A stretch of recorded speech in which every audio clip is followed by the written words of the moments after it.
मोर, मोरनी और बाबा जी।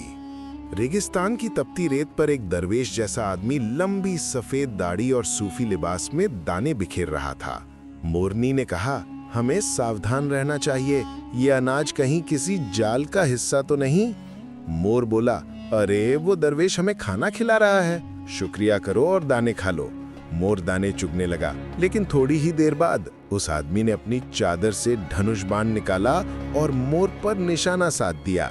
बाण सीधा मोर को लगा और वो जमीन पर गिर गया। मोरनी रोती हुई बाबाजी के पास पहुंची और सब कुछ बता दिया।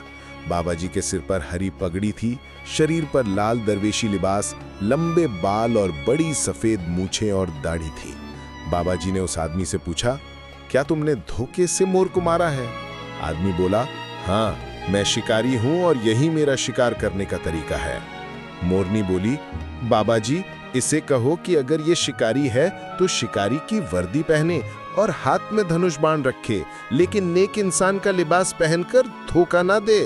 बाबाजी ने कहा, सच है, नेक इंसान का लिबास पहनकर धोखा देना सबसे बड़ा जुल्म है। अगर ये कहानी आपको अच्छी लगी हो तो लाइक और चैनल को सब्सक्राइब जरूर करें।